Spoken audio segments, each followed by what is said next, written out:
Hello बच्चों, आप देख रहे हैं आपका अपना YouTube channel JMS coaching institute.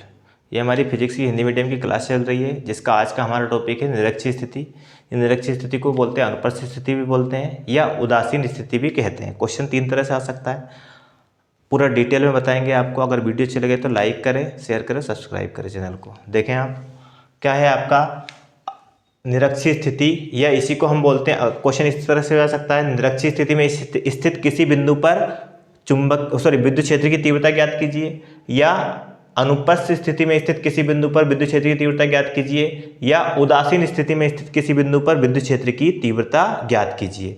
या ऐसा क्वेश्चन भी आ सकता है, वो एक और क्वेश्चन बताएंगे अभी क्या चित्र के द्वारा कि किस तरह से एक और क्वेश्चन बन सकता है। ठीक है ना। तो ये परिभाषा हम चित्र के द्वारा देखेंगे।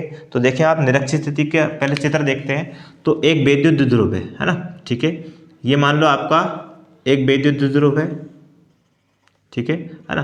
एक पर ये आपका प्लस क्यू आवेश है और इस बिंदु पर माइनस क्यू आवेश है। ठीक है, बिंदु को नाम दे दिया हमने, जैसे इस बिंदु को नाम दे दिया हमने ए और इस बिंदु को नाम दे दिया हमने कितना, बी। ए भी एक वैद्युत द्विध्रुव है जो प्लस क्यू और माइनस क्यू आवेश से मिलकर बना है। इनके भी जो बीच की दूरी है कितनी है, 2l है। इनके बीच की जो डिस्टेंस होती है, दूरी होती है, उसको हम कितना मानेंगे, 2l मानेंगे। ठीक है, हर बार क्वेश्चन में 2l ही मानेंगे ताकि आपका कैलकुलेशन सरल हो जाए। ठीक है, 2l है। अब इसका मध्य बिंदु क्या है, ये ओ। ये आपका एक पॉइंट हो गया, ये इसको बिल्कुल बीचों बीच का इसका एक मध्य बिंदु हो गया। ठीक है, मध्य बिंदु, इसको क्या नाम दे दिया हमने, ओ। मध्य बिंदु ओ है। अब देखें आप, है ना। तो निरक्षीय स्थिति क्या होती है कि एक विद्युत द्विध्रुव है। ठीक है, इसमें इसके लंबार्धक पर एक बिंदु है, इसके लंबार्धक पर दोनों ध्रुवों से समान दूरी पर, मान लो इसके लंबार्धक पर यहाँ एक बिंदु क्या है, पी है। ठीक है, एक बिंदु पी है जो इन दोनों ध्रुवों से समान दूरी पर है। ठीक है, तो एक इस यहाँ से यहाँ तक की डिस्टेंस जो है एपी की जो दूरी है और बीपी की जो दूरी है बिल्कुल बराबर है। और ये कहाँ है, इसके लंबार्धक पर स्थित है। इस तरह से ये लंबार्धक पर स्थित है। इसको थोड़ा सा और आगे बढ़ा सकते हैं अपन। ठीक है, इस तरह से, है ना। ये तो एक बिंदु क्या है, पी ए। यहाँ पर इसके लंबार्धक पर एक बिंदु क्या है, पी ए, जिस पर हमें क्या निकालनी है, विद्युत क्षेत्र की तीव्रता। इस पॉइंट पर विद्युत क्षेत्र की तीव्रता ज्ञात करनी है। ठीक है, अब इसको हम घटकों में विभाजित करते हैं। विद्युत क्षेत्र की तीव्रता क्या होगी, इसके बिंदु पी पर विद्युत क्षेत्र की तीव्रता कितनी है, कुल तीव्रता कितनी है आपकी, ई है। ठीक है ना। अब अगर ये दोनों ये भुजा और ये भुजा बराबर है, क्योंकि ये जो बिंदु पी है बिंदु ए और बी से समान दूरी पर है, तो ये एंगल थीटा अगर माना हमने, तो ये भी कितना हो जाएगा आपका, थीटा हो जाएगा। ठीक है, इस तरह से। और यहाँ से इस बिंदु पी की जो दूरी है वो कितनी मानी हमने, आर मानेंगे। कितना मानेंगे हम, आर मानेंगे। ये वाली जो दूरी है वो क्या मानेंगे हम, आर। क्या मानेंगे हम, आर। ठीक है, अब देखें आगे, पूरा चित्र अभी कंप्लीट नहीं हुआ। तो आपने 11वीं क्लास में पढ़ा होगा कि इस तरह से आपका, ठीक है, एक बिंदु, मान लो ये एक बिंदु है P। ठीक है, अब अगर इस, या मान लो एक बिंदु के, हाँ ठीक है, P है। अब इसका अगर आप घटक करना है, ये थीटा की दिशा है, ये थीटा है, तो थीटा की दिशा में क्या होता है, कोस आता है। इसका हमें घटक करना है, इसको दो भागों में अपना को वियोजित करना है, बांटना है। तो इसको किस तरह से बांटते हैं कि जो थीटा की दिशा में होता है उसमें क्या आता है, कोस, और विपरीत दिशा में क्या होता है, साइन। तो देखो इसके घटक कर रहे हैं, तो यहाँ आ जाएगा पी कोस थीटा। कितना आ जाएगा आपका, पी कोस थीटा। अगर आप इसको n मानेंगे तो n कोस थीटा, p मानेंगे तो p कोस थीटा। ठीक है, जो भी मानना चाहे। इसके घटक, जिसके घटक करना चाहे, किसके घटक कर रहे हैं हम, p के घटक कर रहे हैं, p के घटक कर रहे हैं। तो ये आपका क्या हो जाएगा, p कोस थीटा, थीटा की दिशा में। और यहाँ ये थीटा की, देखो ये वाली जो जगह है वो क्या है, थीटा की विपरीत दिशा है। तो विपरीत दिशा में इसका घटक क्या हो जाएगा, p साइन थीटा। थीटा की दिशा में कोस आता है और विपरीत दिशा में क्या आता है, साइन। इस तरह से इसको घटकों में वियोजित करते हैं। अब देखो यहाँ करेंगे इसको, पहले आप विद्युत क्षेत्र की तीव्रता किस तरह से निकालेंगे। तो देखो आप, ये आपका प्लस क्यू है और यहाँ बिंदु P पर विद्युत क्षेत्र की तीव्रता निकाले, तो यहाँ पर भी कौन सा आवेश है, प्लस। यहाँ पर भी प्लस प्लस प्लस एक दूसरे को क्या करेंगे, प्रतिकर्षित। तो ये इसकी तीव्रता की दिशा हो जाएगी ये। तो यहाँ ये आपका क्या हो जाएगा, E प्लस क्यू। और देखो आप, बिंदु B पर क्या है, माइनस क्यू आवेश, और बिंदु P पर क्या है, प्लस आवेश है। तो प्लस माइनस एक दूसरे को आकर्षित करेंगे, तो इसकी दिशा क्या हो जाएगी, ये वाली हो जाएगी, E माइनस क्यू। ठीक है ना, इस तरह से। अब इसको हम थीटा मानेंगे, ये थीटा और ये भी कितना, थीटा, है ना। अब बात समझना, किस तरह से घटकों में वियोजित करेंगे वो बात समझना हम यहाँ से। ठीक है, देखो किसको वियोजित कर रहे हैं अभी, इसको, है ना, ये थीटा है और वियोजित किसको कर रहे हैं, किसको दो भागों में बांट रहे हैं, ई प्लस क्यू को। तो थीटा की दिशा में, यहाँ थीटा की दिशा में तो क्या जाएगा, ई प्लस क्यू कोस थीटा, क्या जाएगा, ई प्लस क्यू कोस थीटा। और थीटा की विपरीत दिशा कौन सी है, इसकी थीटा की विपरीत दिशा ये वाली है, तो यहाँ जाएगा आपका, यहाँ क्या जाएगा, e minus q sine theta, e plus q sine theta. Theta की दिशा में कोस और थीटा की विपरीत दिशा में साइन, ठीक है, साइन आ गया। अब देखें आप इसको वियोजित कर रहे हैं किसको, ई माइनस क्यू को। अभी हमने किसको बांटा है दो भागों में, ई प्लस क्यू को, अब हम बांट रहे हैं ई माइनस क्यू को। तो देखो थीटा की दिशा, ये थीटा है और थीटा की दिशा में क्या होगा, ई माइनस क्यू कोस थीटा, ठीक है। और थीटा की विपरीत दिशा में इसको वियोजित कर रहे हैं, इसको दो भागों में बांट रहे हैं। पहले हमने ई प्लस क्यू को बांटा था, तो थीटा की दिशा में क्या आ गया, कोस, और थीटा की विपरीत दिशा में क्या आ गया, साइन। इसी प्रकार आप, ये थीटा है और इसको हम बांट रहे हैं, किसको बांट रहे हैं, ई, देखो यहाँ पी को बांट रहे हैं, तो थीटा की दिशा में कोस और थीटा की विपरीत दिशा में साइन। इसी प्रकार हमने यहाँ ई प्लस क्यू को बांटा था, अब इसको यहाँ इसको बांट रहे हैं अपन, तो ई माइनस क्यू ये आपका है, ठीक है। तो थीटा की दिशा में तो ई माइनस क्यू कोस थीटा, और विपरीत दिशा कौन सी, ये वाली, तो यहाँ पर ये वाली, ठीक है। ये तीर का निशान इधर आएगा आपका ये, और यहाँ जाएगा आपका ई माइनस क्यू, क्या जाएगा, साइन थीटा, ठीक है। तो इस तरह से हमने दो भागों में उसको वियोजित कर लिया, बांट लिया, ठीक है ना। अब ये पूरा 12 था, तो ये कितना हो गया, एल, और ये भी कितना हो गया, एल। मेन है आपका इसको चित्र को समझना है, अगर आपने चित्र समझ लिया तो आपका क्वेश्चन आसानी से हो जाएगा, ठीक है। फिजिक्स का वही रूल है कि इसमें आपको डायग्राम बनाना आना चाहिए, ठीक है, तो आप आसानी से कर सकते हैं।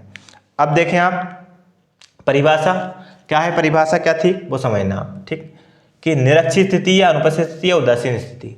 तो जब कोई बिंदु, देखो इस बिंदु पर हम विद्युत क्षेत्र की तीव्रता ज्ञात कर रहे हैं, ई, तो जब कोई बिंदु जिस पर विद्युत क्षेत्र की तीव्रता ज्ञात करनी है द्विध्रुव अक्ष के लंबार्धक पर, देखो ये शब्द क्या लिखा है, द्विध्रुव अक्ष के लंबार्धक पर। तो जिस बिंदु पर विद्युत क्षेत्र की तीव्रता ज्ञात करनी है, द्विध्रुव अक्ष है ये, इसके लंबार्धक पर, मतलब कितने डिग्री पर, यहाँ भी 90 बन रहा है, यहाँ भी 90 बन रहा है, तो लंबार्धक पर स्थित होता है। तो इस बिंदु को द्विध्रुव के सापेक्ष कौन सी स्थिति में कहते हैं, अक्षीय स्थिति में कहते हैं। फिर से समझना कि जब कोई बिंदु जिस पर विद्युत क्षेत्र की तीव्रता ज्ञात कर रहे हैं द्विध्रुव अक्ष के लंबार्धक पर स्थित होता है, लंबार्धक पर स्थित होता है, तो उस बिंदु को द्विध्रुव की तुलना में निरक्षीय स्थिति में कहते हैं, या उदासीन स्थिति में कहते हैं, या अनुप्रस्थ स्थिति में कहते हैं, ठीक है ना। ये परिभाषा हो गई। ये क्वेश्चन एक तरह से हो रह सकता है, क्या सकता है कि दोनों ध्रुवों से समान दूरी पर स्थित किसी बिंदु पर विद्युत क्षेत्र की तीव्रता का व्यंजक। तो देखो दोनों ध्रुवों से समान दूरी पर कौन है, बिंदु P, और विद्युत क्षेत्र की तीव्रता का व्यंजक, मतलब निरक्षीय स्थिति की बात कर रहा है, ठीक है ना। अब देखो आप थ्योरी हम थोड़ा सा लिखेंगे चित्र से देख के, क्या क्या है ना। व्यंजक करते हैं अपन, व्यंजक, है ना। माना देखो क्या, माना ए बी एक विद्युत ध्रुव है, माना ए बी एक क्या है, विद्युत द्विध्रुव है, द्विध्रुव है।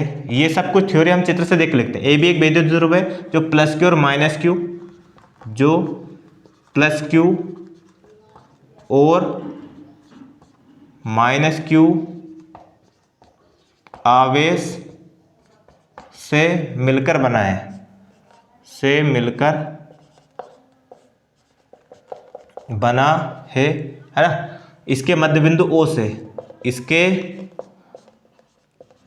मध्य बिंदु, या ऐसा भी लिख सकते हैं जिसके बीच की दूरी 12 है ना, ठीक है, मिलकर बना है जिसके बीच की दूरी, जिनके बीच की दूरी 12 है, जिनके बीच की दूरी कितनी है, 12 है। इनके मध्य बिंदु O से, इनके या इसके मध्य बिंदु O से R दूरी पर कौन सी स्थिति में, निरक्षीय स्थिति में एक बिंदु P है ना, जिस पर हमें क्या निकालना है, जिस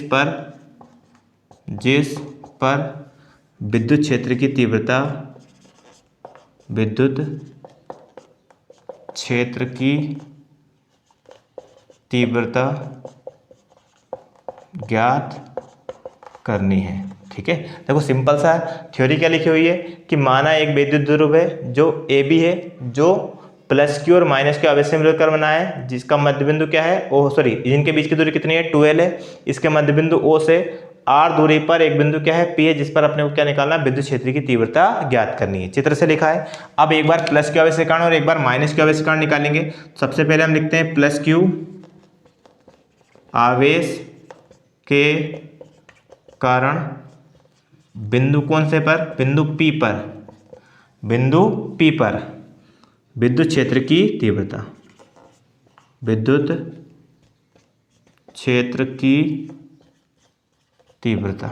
ठीक है, निकालेंगे हम, तो कैसे निकालेंगे वो समझना आप। बिंदु P पर निकालने हैं विद्युत क्षेत्र की तीव्रता किसके कारण से, प्लस क्यू आवेश के कारण से। तो फॉर्मूला आपका विद्युत क्षेत्र की तीव्रता क्या होता है, हमें पता है, चूंकि फॉर्मूला होता है विद्युत क्षेत्र की तीव्रता E बराबर 1/4 पाई एप्सिलॉन नॉट आवेश बटे उनके बीच की दूरी का वर्ग। ठीक है, तो देखो आप E कौन से आवेश के कारण निकाल रहे हैं, प्लस क्यू आवेश के कारण निकाल रहे हैं, बराबर 1/4 पाई एप्सिलॉन नॉट। ठीक है, आवेश कौन सा है, प्लस क्यू।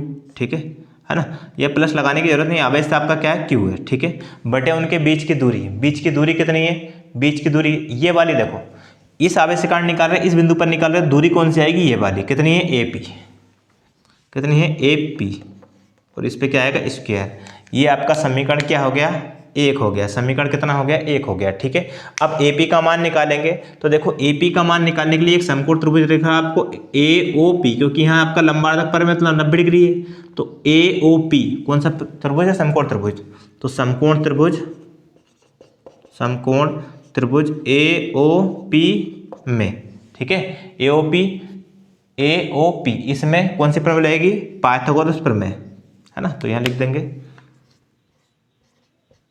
पाइथागोरस प्रमेय से। पाइथागोरस प्रमेय क्या होती है, कर्ण का स्क्वायर। तो देखो ये समकोण के जस्ट सामने वाला क्या होता है, कर्ण, इसको लंबार्धक माना गया, मतलब ये लंब हो गया और ये कितना हो गया आपका आधार, है ना।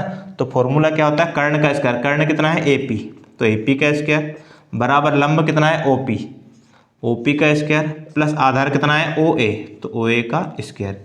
ये समकोण के सामने वाला ये कर्ण, ये लंब और ये कितना, आधार। ठीक है, इतना हो गया। अब AP स्क्वायर बराबर OP का मान कितना है, R चित्र में दिख रहा है, और OA का मान कितना है, L, तो R square plus L square. देखो ये आपका कितना है, यहाँ से यहाँ तक की दूरी कितनी है, R है, और यहाँ से यहाँ तक की दूरी कितनी है, L है, तो R square plus L square हो गया। ठीक है, यहाँ से ये समीकरण क्या हो गया, 2, है ना। यहाँ से AP का मान जरूरत पड़ेगी हम, इसलिए AP का मान निकाल लेते हैं, क्या, R रूट में R square plus L square, इसकी जरूरत पड़ेगी आपको। ठीक है, तो यहाँ से AP का मान निकाला, कैसे, स्क्वायर हटाया, क्या लग गया, रूट। अब इस AP स्क्वायर का मान का रखने पर समीकरण 1 में किसका मान रख रहे हैं, AP स्क्वायर का। समीकरण 1 में AP स्क्वायर का मान रखने पर, ठीक है, AP स्क्वायर का मान रख रहे हैं, तो किस तरह से आएगा वो देखें आप। E प्लस क्यू बराबर 1/4 पाई एप्सिलॉन नॉट क्यू बटे, ठीक है, AP स्क्वायर का मान। तो देखो डायरेक्ट AP स्क्वायर का मान है, AP का मान अगर होता तो ये रखेंगे, AP स्क्वायर का मान डायरेक्ट रख रहे हैं, R square plus L square, कितना, R square plus L square, अलग से स्क्वायर नहीं है क्योंकि AP स्क्वायर का मान ही हमने सीधा रख दिया। ठीक है, ये इक्वेशन कौन सी हो गई आपकी, 4 हो गई, कौन सी, समीकरण 4 हो गया। ठीक है, ये हमने प्लस क्यू आवेश के कारण निकाला, अब किस कारण निकालेंगे, माइनस क्यू आवेश के कारण, है ना। तो लिखेंगे माइनस क्यू आवेश के कारण, किस पर, बिंदु P पर विद्युत क्षेत्र की तीव्रता, पूरा लिख लेना आप। ठीक है, विद्युत क्षेत्र की तीव्रता, फॉर्मूला वही रहेगा, है ना, बस क्या रहेगा, माइनस क्यू। तो E माइनस क्यू बराबर 1/4 पाई एप्सिलॉन नॉट, क्या, आवेश क्या है, माइनस क्यू है, तो क्यू लिख सकते हैं यहाँ पर, कोई दिक्कत नहीं। ठीक है, और उनके बीच की दूरी, देखो बीच की दूरी अभी यहाँ क्या थी, AP, अब माइनस क्यू आवेश है B पर, तो इसके बीच की दूरी कितनी हो जाएगी आपकी, BP हो जाएगी, BP, है ना। दिशा भी लिख देते हैं, यहाँ भी आप दिशा लिखना छूट गया है। देखो इसमें दिशा कितनी होगी AP, तो ये प्लस है और ये प्लस है, तो इसकी दिशा कितनी है A से P की ओर, AP सदिश दिशा में, AP सदिश दिशा में। और यहाँ देखें आप, ये है ना, इक्वेशन क्या हो गया आपका 5 हो गया। इसमें दिशा देखें आप BP की, तो देखो B पर माइनस क्यू आवेश है और इस पर प्लस है, तो प्लस माइनस एक दूसरे को आकर्षित करेंगे, तो इसकी दिशा क्या है, देखो तीर का निशान ये लगा हुआ है, ठीक है। इसकी दिशा कितनी है P से B की ओर, है ना, तो PB सदिश दिशा में, ठीक है, इस तरह से।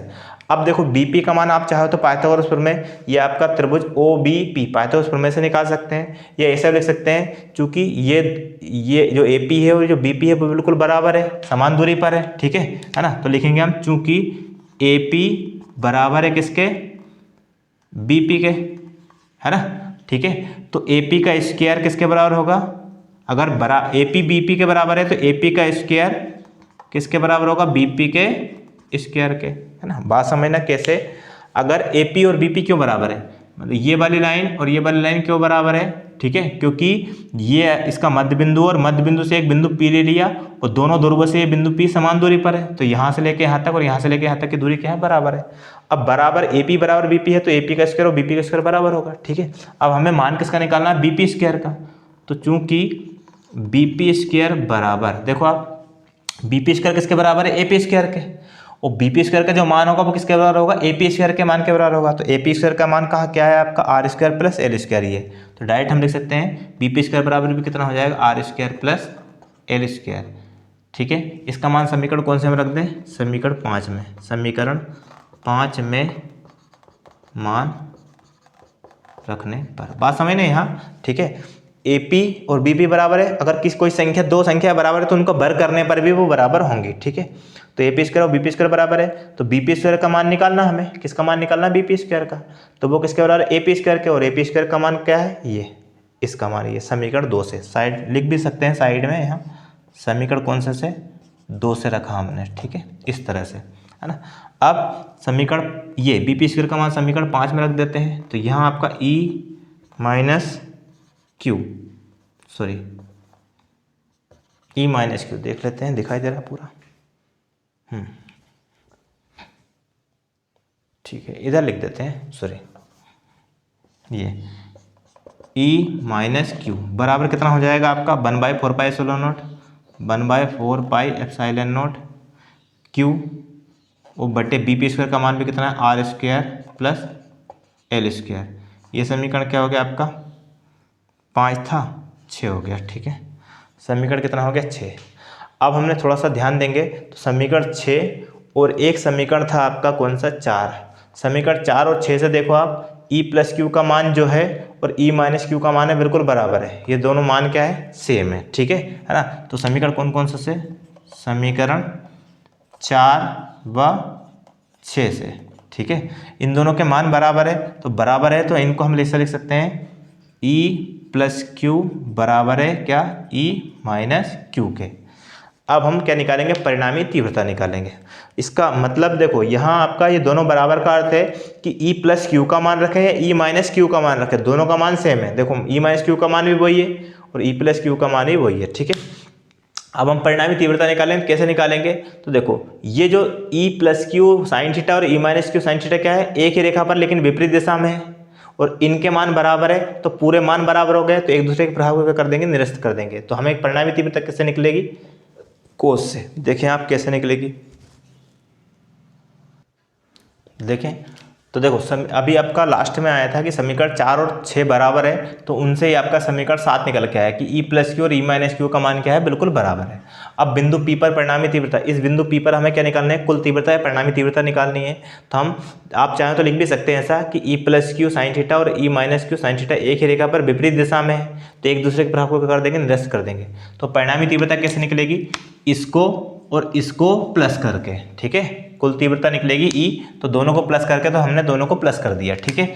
अब देखो आप E is equal to E plus Q cos theta plus ये आपका ई माइनस क्यू, और यहाँ आपने लिखा है देखो ई प्लस क्यू और ई माइनस क्यू दोनों बराबर है, तो दोनों जगह पे या तो ई प्लस क्यू लिखें या दोनों जगह पे ई माइनस क्यू लिखें। तो यहाँ हम दोनों जगह पे ई प्लस क्यू लिख रहे हैं क्योंकि दोनों का मान क्या है, बिल्कुल सेम है। अब इनको जोड़ेंगे तो कितना हो जाएगा आपका 2e plus Q cos theta. इनको जोड़ेंगे तो 2e plus Q cos theta आ गया। अब इसका मान देखो, ये समीकरण 4 था आपका, e प्लस क्यू का मान ये इतना है। समीकरण 4 से हम e प्लस क्यू का मान रख देते हैं। तो समीकरण कौन से 4 से, समीकरण 4 से मान रखेंगे तो कितना हो जाएगा, e बराबर 2 इंटू इसका मान है इसका मान है ना, ठीक है, क्या 1/4 पाई एप्सिलॉन नॉट क्यू बटे R square plus L square और इंटू कितना कोस थीटा। अब ये कोस थीटा का मान निकालना पड़ेगा। इसको समीकरण क्या बना ले अपन, 8 बना ले, ठीक है। कोस थीटा का मान कैसे निकलेगा, इसी त्रिभुज से। कौन से त्रिभुज से, त्रिभुज एओपी से। तो त्रिभुज एओपी में, ठीक है, देखो कोस थीटा बराबर लक अक होता है।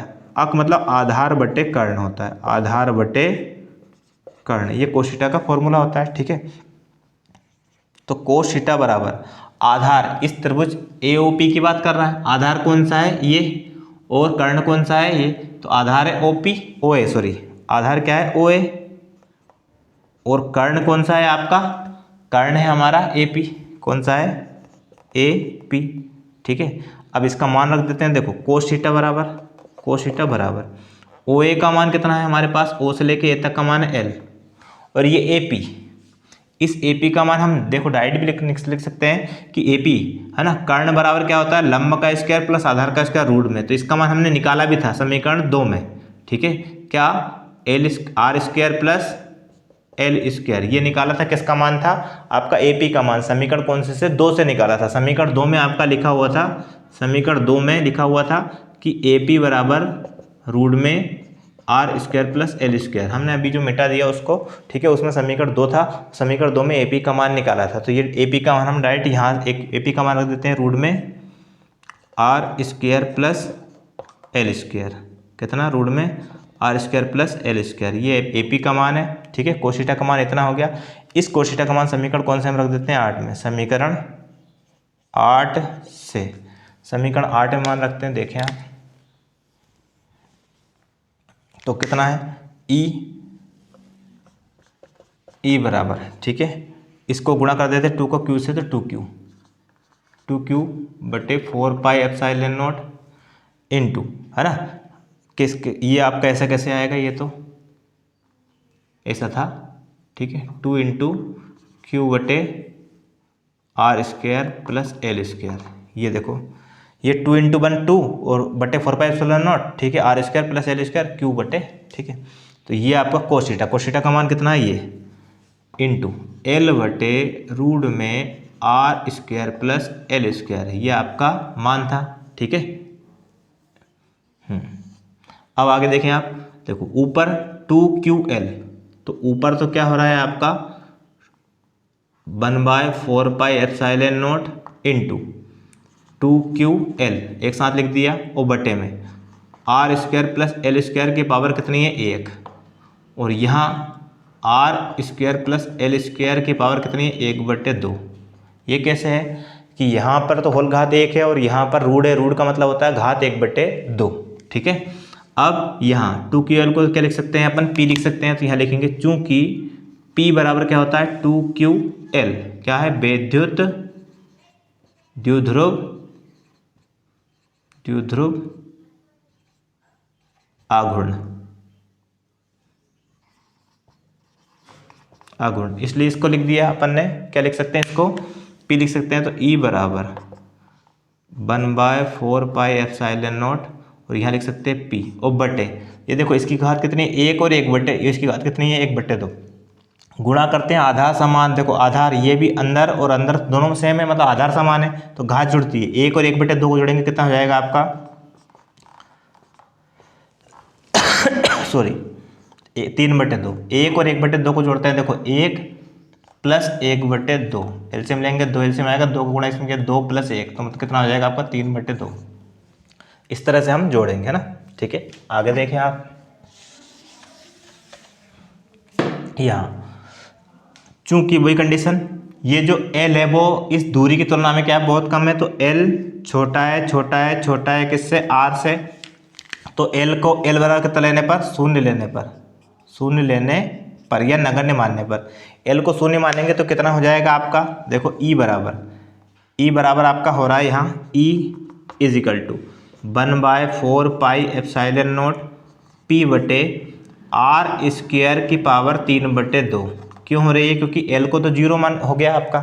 अब यहाँ 2 से ये 2 पावर कैंसिल हो गई, तो E का मान कितना आ गया आपका, E बराबर आपका आ रहा है क्या, 1/4 पाई एप्सिलॉन नॉट P बटे R की पावर 3 न्यूटन प्रति कूलाम। तो ये विद्युत क्षेत्र की तीव्रता का मान आ गया, किस पर, निरक्षीय स्थिति में किसी बिंदु पर विद्युत क्षेत्र की तीव्रता का मान। अगर थोड़ा सा ध्यान देते हैं तो विद्युत क्षेत्र की तीव्रता का मान यहाँ इतना आया, और जो अक्षीय स्थिति हमने पिछली क्लास में निकाली थी उसमें यहाँ 2 था मतलब दुगना था। तो हम लिख सकते हैं कि समान दूरी पर, समान दूरी के लिए, समान दूरी मतलब बिंदु P की दूरी क्या होनी चाहिए, दोनों ध्रुवों से समान, समान दूरी के मतलब एक निश्चित दूरी, इससे इसकी दूरी जितनी है अक्षीय स्थिति में उतनी दूरी होनी चाहिए तब, है ना। समान दूरी पर अक्षीय स्थिति में विद्युत क्षेत्र की तीव्रता में, विद्युत क्षेत्र की तीव्रता निरक्षीय स्थिति की दोगुनी होती है, निरक्षीय स्थिति की 2 गुनी होती है। मतलब जो विद्युत क्षेत्र की तीव्रता है अक्षीय स्थिति में यहाँ 2 आया था और निरक्षीय स्थिति में 2 नहीं आया, मतलब अक्षीय स्थिति में विद्युत क्षेत्र की तीव्रता निरक्षीय स्थिति की क्या होती है, 2 गुनी होती है समान दूरी के लिए। या इसका उल्टा अगर हम बोलना चाहें तो ऐसा भी बोल सकते हैं कि निरक्षीय स्थिति में विद्युत क्षेत्र की तीव्रता अक्षीय स्थिति की आधी होती है समान दूरी के लिए। इस तरह से हमने निरक्षीय स्थिति की। अगली क्लास में हम अगले टॉपिक के साथ वापस हाजिर होंगे, तब तक